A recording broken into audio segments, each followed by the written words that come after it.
महाविकास आघाड़ी में भले ही सब ठीक लग रहा हो, लेकिन समय समय पर उसमें आई दरार सबके सामने आ ही जाती है। वहीं कांग्रेस नेता सहदेव बेटकर के ठाकरे गुट में प्रवेश से नई बहस छिड़ गई है। इस पर प्रतिक्रिया देते हुए शिवसेना शिंदे गुट के मंत्री उदय सामंत ने महाविकास आघाड़ी पर निशाना साधा। साथ ही उन्होंने अन्य मुद्दों पर भी अपनी प्रतिक्रिया दी। मी हे ऐकलेलं नाही किंवा बघितलेलं देखील नाही। मला असं वाटतं की नरेंद्र मोदी साहेब हे देशाचे पंतप्रधान आहेत आणि त्यांनी केलेल्या स्टेटमेंटवर मी महायुतीतला एक आमदार म्हणून किंवा मंत्री म्हणून ऐकल्याशिवाय बोलणं योग्य नाही। त्याच्यामुळे ती मुलाखत मी सविस्तर ऐकीन आणि त्याच्यानंतरच आमचं मतप्रदर्शन आम्ही करू। सहदेव बेटकरांचा उद्धव ठाकरे गटामध्ये प्रवेश झालेला आहे, त्यावेळेला उद्धव ठाकरेंनी कोकणचा दौरा करावा आणि उद्धव ठाकरेंनी कोकणचा दौरा करावा असं म्हटलेलं होतं संजय राऊतांनी आणि म्हटलं होतं की पण मला माहीत नाही कोणी प्रवेश केला, पण त्यांनी काँग्रेसमधनं केलाय ना, म्हणजे आम्हाला धोका नाही त्याचा।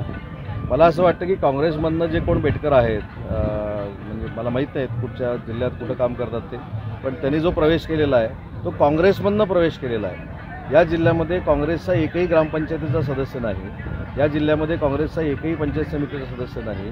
अशा पक्षातनं काँग्रेसच्या नेत्याला उबाठामध्ये घेतलेला आहे। त्याच्यामध्ये महाविकास आघाडीमध्ये किती अलबेल आहे ते बघा। आपापसातली लोक आपापसामध्ये प्रवेश करून घेत आहेत। तो काँग्रेसमधनं उबाठामध्ये झालेला प्रवेश होता, त्याच्यामुळे डॅमेज आम्ही नाही झालो आहे, डॅमेज महाविकास आघाडी झाली। आणि मी तुम्हाला काँग्रेसचं चित्र पण सांगितलं या जिल्ह्यातलं, त्याच्यामुळे या पक्षाचे ते नेते होते आणि ते आता उबाठामध्ये गेले, त्याच्यामुळे उबाठा किती वाढणार आहे तुमच्या लक्षात आलं।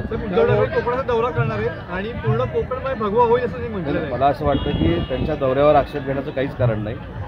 तो पक्षवाढीचा एक लोकशाहीतला भाग आहे, त्याच्यामुळं आम्ही प्रतिकार करण्यापेक्षा आम्ही चांगलं काम करून माननीय शिंदेसाहेबांच्या नेतृत्वाखाली खरी शिवसेना 100% या जिल्ह्यामध्ये वाढवलेली आहे आणि महायुतीची जिल्हा परिषद पंचायत समिती या सगळ्या परिसरामध्ये येणार आहे।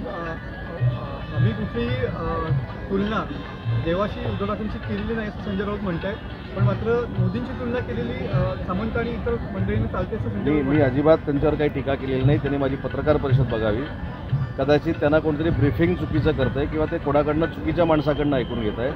काल रात्रीच्या मुलाखतीमध्ये मी असं सांगितलं की विष्णूची तुलना करावी रामाची करावी हा वैयक्तिक प्रत्येकाचा प्रश्न आहे।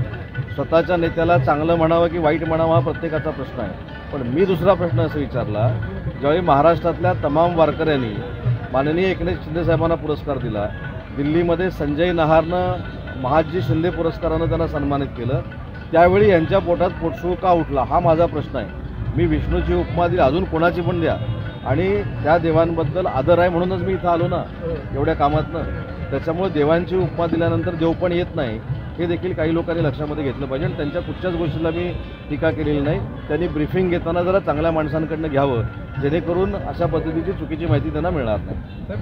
उद्धव ठाकरेंनी कोकणाचा दौरा करावा, एकही गद्दार उरणार नाही, कोण अडवतो ते मी बघतो असं आज संजय राऊत म्हणाले। हा गद्दार उरलेच नाहीत ना, बरोबर आहे, मग त्याच्याशी आम्ही सहमत आहोत ना। बघा, दीपक केसरकर निवडून आले, निलेश राणे निवडून आले, नितेश राणे निवडून आले, किरण भैया सामंत निवडून आले, उदय सामंत निवडून आला। एक फक्त ठीक आहे, जरा आमच्या काही चुकांमुळे राहिलं, तिकडे योगेश कदम निवडून आले, शेखर निकम निवडून आले, भरत गोगावले, महेंद्र थोरवे, महेंद्र दळवी, त्याच्यानंतर BJPचे सगळे आमदार, आदितीताई तटकरे। आमच्या 3 जिल्ह्यामध्ये 15पैकी 14 जागा निवडून आल्यात। याचाच अर्थ गद्दारांचं नामोनिशाण आम्ही मिटवून टाकलेलं आहे। राज्यमंत्र्यांना कमी दर्जा दिलेला आहे, त्या संदर्भात महायुतीमध्ये काही अलबेल आहे का? कोणी कमी दर्जा दिला? माझे राज्यमंत्री इंद्रनील नाईक आहे, त्यांना फोन लावून तुम्ही विचारा। ज्या दिवशी अधिकार देण्याची फाईल माझ्याकडे आली त्याच्या दुसऱ्या सेकंदाला माझ्यासारख्या मंत्र्यानं सही करून त्यांना सगळे अधिकार 3 महिन्या अगोदरच दिलेले आहेत। बाकीच्यांचं मला माहीत नाही। पण मुख्यमंत्री कार्यालयाकडून सुद्धा राज्यमंत्र्यांना अधिकार दिले नाहीत का, याची चौकशी सुरू झालेली पाहिजे। राज्यमंत्र्यांना अधिकार देणं ही घटनेतल्या काही तरतुदीप्रमाणे किंवा नियमाप्रमाणे असतं। राज्यमंत्र्यांनी देखील समजून घेतलं पाहिजे। आता उदाहरणार्थ माझे राज्यमंत्री आहेत सन्माननीय इंद्रनीलजी, त्यांनी कधीच असं उद्योगमंत्री म्हणून माझ्याकडे कधी काही मागणी केली नाही। कारण का केली नाही, तर मी दुसऱ्या सेकंदाला त्यांचे अधिकार दिले। पण कॅबिनेट मंत्री आणि राज्यमंत्री याच्यामध्ये फरक आहे, हा देखील समजून घेतला पाहिजे। तर काँग्रेसचं अधिवेशन सुरू आहे, राहुल गांधी असं म्हणतात की दलित, मुस्लिम आणि ब्राह्मण याच्यामध्ये आम्ही अडकलो गेलो आणि ओबीसीने आम्हाला साथ सोडली, त्यामुळे आमचा पराभव झाला। म्हणजेच फेक नरेटिव्ह सेट केला ना, ते स्वतः कबूल करतायत की आम्ही लोकसभेला फेक नरेटिव्ह सेट केला आणि आता ओबीसीच नाही ज्यांच्या बाबतीमध्ये फेक नरेटिव्ह सेट केला होता ते देखील लोक यांच्यासोबत राहणार नाही। भैयांना महाराष्ट्रात ठेवायचं की नाही असं असल्यानंतर विचार करावा लागेल असं मनसेचं स्टेटमेंट आहे.